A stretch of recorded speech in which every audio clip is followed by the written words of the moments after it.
بسم الله الرحمن الرحيم، والصلاة والسلام على أشرف المرسلين سيدنا محمد صلى الله عليه وسلم النبي الأمين وعلى آله وصحبه أجمعين.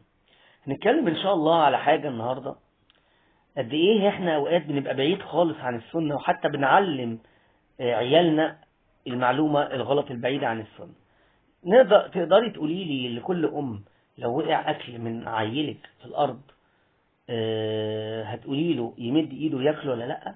طبعا كل الأمهات في نفس واحد تقول لأ، يرميه لأنه اختلط بالتراب واختلط في الأرض والأرض مش نظيفة وهكذا. تخيلوا أن السنة عكس كده تماما. تخيلوا أن السنة بتقول أما النبي عليه السلام، دي السنة الفعلية، لما كان يقع أكل منه على الأرض كان بياخده بإيده اليمين ويسمي ربنا ويحطه في بقه. ده بيعلمنا إيه؟ بيعلمنا إزاي إنه برغم أن الأكل ده اولا قيمة نعمة ربنا وما تترميش في الزبالة.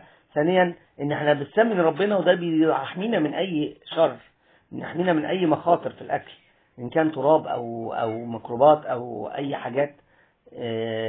هي السنة كده. ورغم كده شوف احنا كلنا بنعلم ولادنا ايه الا من رحم ربي.